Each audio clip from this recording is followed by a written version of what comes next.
now. Lots to talk about, so welcome to our special show, Sovereign Intelligence, under our Women's Day campaign, She Leads the Future. Now, the entire environment is focused on everything that's happening geopolitically, from advanced missile systems to enhancing battlefield resilience. A quiet but powerful transformation is underway, led by the women at the forefront of India's defense ecosystem. As India accelerates its Atmanirbhar Bharat push, the focus is not just on building indigenous capabilities, but on strengthening the nation's physical security architecture. From cutting-edge weapon systems to technologies that support soldiers in the toughest conditions. Today, we are joined by two distinguished leaders from DRDO, one shaping its future and one who has helped define its legacy. Women who are not just breaking barriers, but building the capabilities that honor and protect India's physical borders. So it is our honor to welcome on the show Dr. Tessy Thomas, former Director General of Aeronautical Systems at DRDO, and Dr. Shashi Bala Singh, Director General, Life Sciences at DRDO. Ladies, thank you so much for joining us. It's a true pleasure to be interacting with you. Dr. Thomas, let's begin with you. Talk to us a little bit about your journey. What has your journey been like as a woman in a highly technical and strategic field? Tell us a little bit about that entire journey. To be a woman is a blessing. And I always worked as a scientist throughout my career. Science does not discriminate or differentiate between a man and a woman. When I entered the field of missile systems and aerospace engineering, there were very few women in this core technical roles. My journey has been about learning and acquiring knowledge in the missile technologies, along with curiosity, commitment, and determination. Working for these strategic programs taught me how to deal with technical challenges and be responsible for the development of systems of national security and contribute to the technologies that protect our nation. So it was a journey of very interesting career, professional learning, and working with happiness for creating systems of national importance. Dr. Singh, let me come to you then. Shesha this side. Wanted your thoughts on how technology is changing the way India now protects its borders and data. What has the role of technology been and how is that evolving? I think technology is really leading the border protection nowadays for many reasons. You are witnessing the recent war which is still going on. Now there is a shift from physical barrier and human patrol to integrated high-tech smart or virtual borders. And the main emphasis now is on the detection, prevention, and rapid response to any infiltrators or anything which is coming across the borders. So there are 3-4 technologies which are combined together and are helping us the border. How do we protect our borders? One is AI, artificial intelligence, and machine learning for detection and analysis. There's a lot of massive data which is coming from the sensors, from cameras, radar, video in real time. So analysis of this data, such a huge data, becomes important, and the AI is playing a very major role. And this is how we are able to predict high-risk crossing patterns. Not only this, drones, unmanned system, even robot, ground robots are there for surveillance across the border. And biometric or identity verification. This is contactless detection, like face recognition, even the iris gate recognition. All this help us protect the borders. Now the main emphasis is on protection, which is in a proactive, automated, and intelligence-led way. Okay. Dr. Thomas, coming back to you once again, what are the key defense capabilities India must build over the next decade to stay ahead of threats? And what role do you think women can play when it comes to this mammoth task? Yeah, today technology is redefining the national security, both physical as well as digital. So we can look at technologies, AI-powered surveillance systems, autonomous defense platforms, space-based monitoring systems, cybersecurity framework, indigenous semiconductor and communication systems. These are the new areas where we have to quantum computing. These are the new areas what one should get on to. That's what I feel. The data protection, the satellite networks, encryption, AI-driven analytics are gaining importance in this modern defense area. So these are the areas wherein which one should get into. Right. Dr. Singh, let me come back to you and wanted your thoughts on how the industry has evolved and the barriers that you faced in this traditionally male-dominated industry, and how has it changed versus when you joined and what it is right now? See, industry has a very major role to play in any R&D sectors. Defense is one such sector. So whenever we conceive the idea of any product development or process development, I think we need to take industry on board right from the beginning, right from the POC level or the conception level, so that as the technology matures, they are with us and they are able to sort of take it forward. Because, as a scientist, we are here to develop the prototype. After this, it is not the scientist's job to take this prototype to at a scale-up level and finally to commercialize it. So industry has to play a very, very major role. And this is how, even the government is really playing a lot of emphasis on academia industry leadership. Or how do academia is helped by the industry, or how do R&D sector is helped by the industry. And that's why you are seeing now there are a lot of industries which are part of the defense R&D, and the facilities which are developed by defense R&D are also being used by the industry now. High-end facilities of defense R&D are open to the industry. This is how it has to be in a very collaborative, cooperative way that we have to move forward for the product realization, for the process realization, which can help upgrade R&D system. And for any other research in any other sector, I think industry role is very, very important. We need to work with the industry as soon as possible. Before, at the proof of concept level, we should interact and find out who are our industry partner and take the process forward. Right, Dr. Singh, on that note, staying with you, what are the next big breakthroughs we can expect in defense life sciences in the coming years? And are you at present seeing a growing pipeline of women entering defense research, especially in the life sciences segment? Yeah, see, nowadays, we are talking of the soldier as a system. And we need to enable this soldier. We need to enable this soldier from outside and also from inside. Because soldier has to be physically fit, and then he has to be enabled from outside. So can carry about 1/3 of the body weight, the weight which a soldier can carry. With exoskeleton, they can carry 2/3 of their body weight on the back.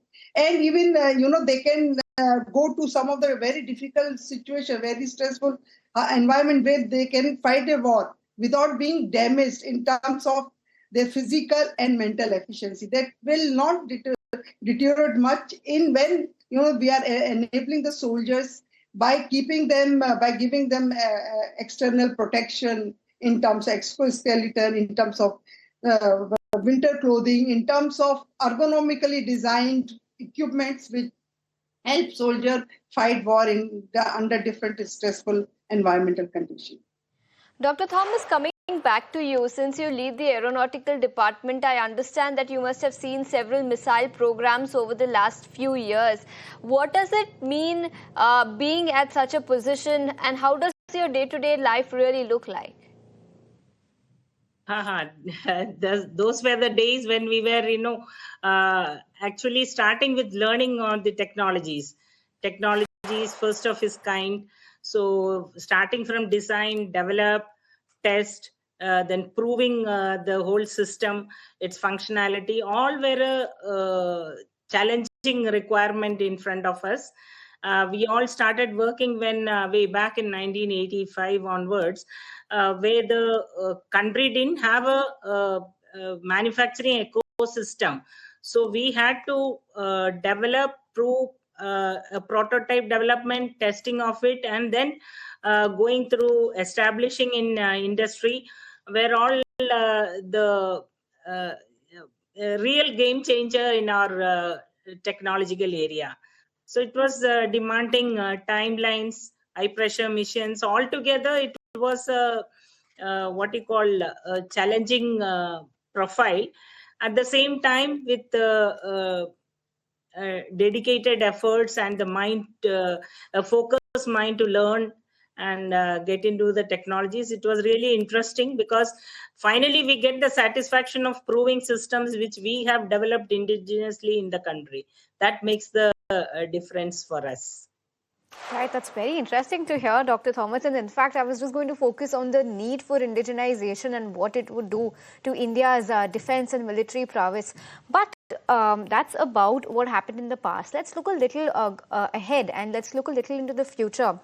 How is technology, AI, automation, how is all of that being culminated into India's defense ecosystem? And Indian women in STEM have made big leaps and strides over the last few years. But as we see the development of AI, talk to us about what that assimilation or how that involvement of AI has been when it comes to India's indigenous defense manufacturing. The question is to me? Sure, yes. Yeah, because when we started developing, if you take the case of a fighter aircraft, the technology is what we developed. We feel the man in loop, the pilot in loop. We had to have a redundant systems of quadra redundant. But when it comes to a unmanned type of compact systems, where we have to bring in lot of artificial intelligence based algorithms, predictive, corrective algorithms, which will again get into the AI based systems in large. So these, and of course, any network centric warfare scenario also calls for a lot of AI because large level of data will be there which can be intelligently handled. So that is where the AI is taking the lead. And it's a supportive mechanism of the intelligence, artificial intelligence built to the human intelligence. So it both together, it's like a force multiplier in technology development.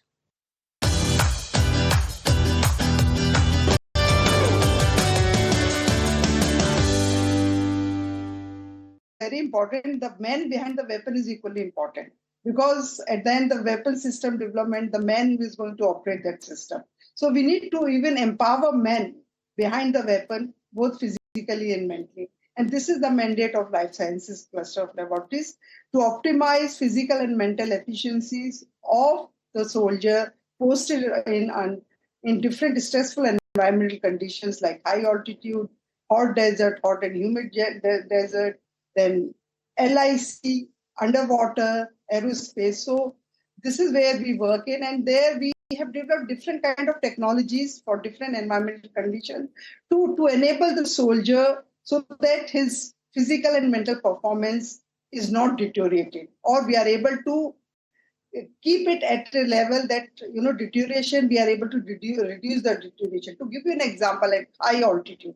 High altitude is such a war theater where, as we move to high altitude, there is less oxygen, there is a decrease in temperature, and at very extreme altitude, there's sub-zero temperature, and UV radiation, isolation, fear of unknown, all these factors add on, and then this makes the soldier, when they move up, there is a decrease in the physical and mental performance for the reasons, because the main culprit is the low oxygen availability. So we have designed one is acclimatization schedule.